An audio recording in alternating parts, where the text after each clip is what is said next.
So I'm going to start and just throw out like kind of a general question. So the topic here is, how does anime and manga, and I guess more generally like the popular culture of Japan that a lot of people in the West consume, in what ways does that accurately or not accurately reflect the realities of daily life in Japan? So let's just start with kind of that general question, and first person who wants to pipe up, we'll go from there.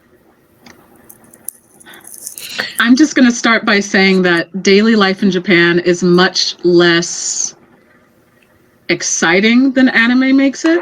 It's much more mundane. It's which I think is a good thing, actually, that life is much more normal than anime makes it. I think the one thing that I'll bring up from our conversation with AF was that nobody speaks anime Japanese.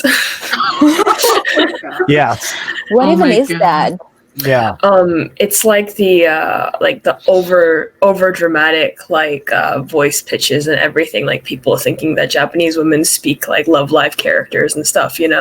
Yeah. Oh Yeah. my Yeah. God. Oh my God. Yeah. No. Or people like constantly quoting like JoJo's at you, and that's like, people don't talk like that. Yeah. That's actually been a barrier for me lately with watching JoJo with my kids, because they got me into it, and we've been watching it with the English subtitles and the Japanese soundtrack. And it took me a while to kind of get in tune with the Japanese, because I was like, what the fuck is this?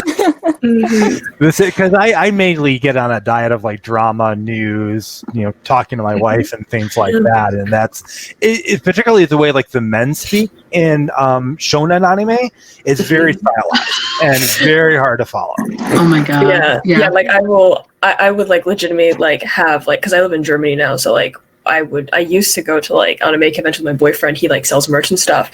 People come to me like, "Oh, you're Japanese," and they speak like anime Japanese. I mean, I'm just like, oh my God.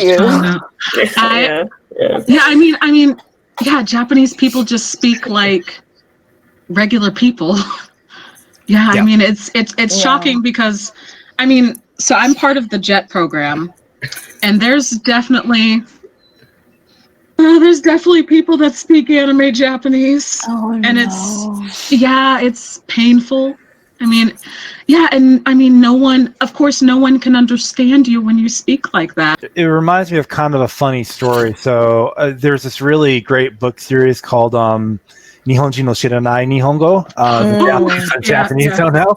And there's a story, I think it's in the first volume of the woman was a Japanese teacher, and one of her students was a French woman, and the woman had learned all of her Japanese by watching Taiga period drama. Oh my God. Oh no.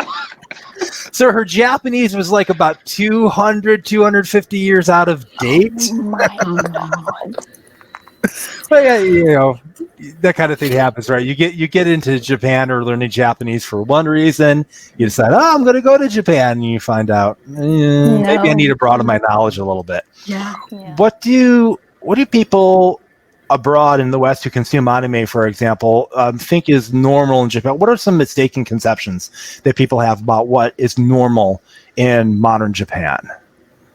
Oh my God. I think everyone imagines. I think everyone imagines like everyone reading manga in the train. When everyone is on the phone and playing like something similar to Candy Crush. Yeah. I'll replicate that right now.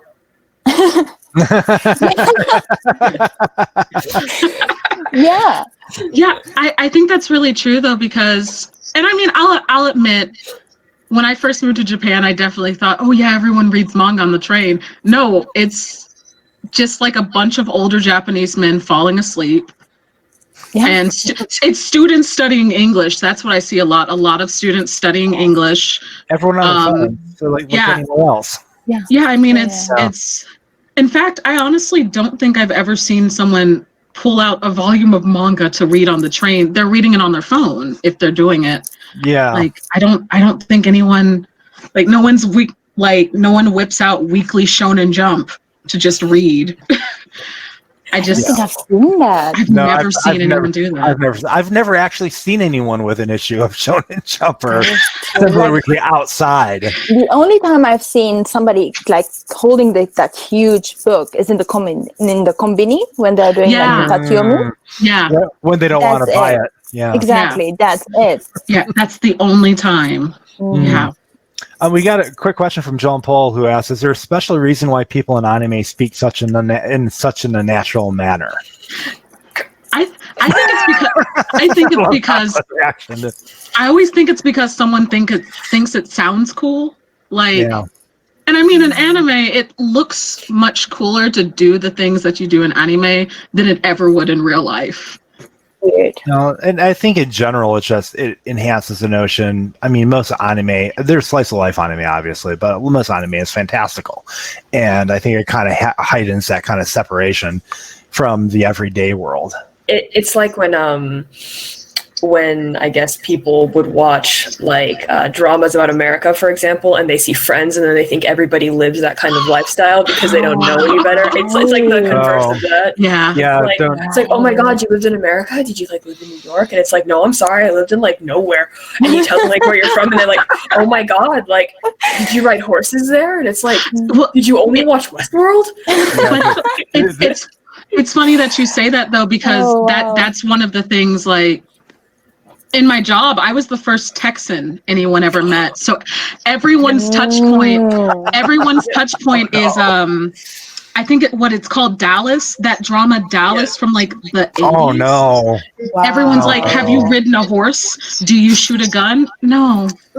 Wow. Is your grandmother an oil baron? But I think it's the same if you flip it to like, if someone's only ever seen anime, then that's your image of Japan is like schoolgirls and magical girls and Talk about the reality of what it's like today for minorities and LGBT people in Japan versus like how that is depicted in anime. Are there some anime that like kind of depict that reality like really well? I guess like, so I have some friends that are watching Given right now, and they said it's actually pretty good in terms of like it's like gay representation. But usually when I recommend this stuff to people, it's usually autobiographical manga versus like anime. Because it's like things like my lesbian experience with loneliness, like The Bride is a Boy, things like that is like what I would recommend versus anime, because anime is usually really over exaggerated, and the stuff that does get adapted is usually extremely fetishistic, and it's just there for like capitalist consumption versus like actual representation. I think that's something that we talked about the last podcast when we talked about this, was that there's a much lower barrier to manga than anime. I mean, anime is obviously like a huge expensive production, and manga can be produced with like a couple people or a small team. And so I think you're exactly right. Like particularly like lately, I've been getting into a lot more. There's like manga authors like I'm going to totally butcher her name, so I'm not going to say it because I don't know if I remember correctly. So one author who talks a lot about like social issues in Japan, and particularly about like, you know, child sexual abuse that happens in Japanese schools and things like that. There's a great series that was all about like the public works department in Japan, the people who assist, you know, lower income individuals and counsel them. There's, as you said, like a ton of autobiographical and other manga about the LGBT people in the country. So there's like a lot more diversity. And I think one of the major problems though is a lot of that stuff does not get translated. So it's inaccessible unless you know Japanese. And so there's this gap that what gets translated for an international audience is whatever anyone at a major studio or Kodansha or whatever thinks is going to be popular with an international audience. Yeah, because I think about, I know a few years ago, what is it, Satoko and Nada, the comic about a Japanese girl and a Muslim girl. I was really shocked when we got that, because I think that's a really good point into how two different cultures meet. But a lot of the stuff that really is more autobiographical or is more based in real life, we'll probably never see it in translation, and that's really a shame. Lots of it's like scantilations online, and then in that case, like the author is like, don't upload that, and they do the various reasons and things like that. So it's a very complicated situation to like talk about like the diversity within this specific type of media in general, because again, like you have to know Japanese. If you tell people, oh, this is this, you have people who think they know shit saying, no, you're wrong, that doesn't exist. It's just so like, it's nasty. Right. Yeah. And I think the shame of it too is that it, you know, so I'm, for I guess everyone viewing and listening, I'm Black. And so living in Japan has been a very interesting experience being visibly Black. Like there's no way a Japanese person is going to look at me and not know that I'm Black.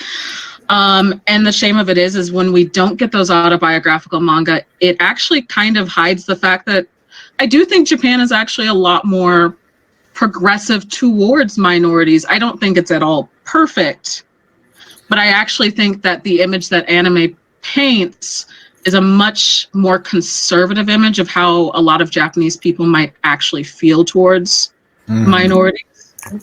And I wish we could just get those manga that talk about that. Yeah.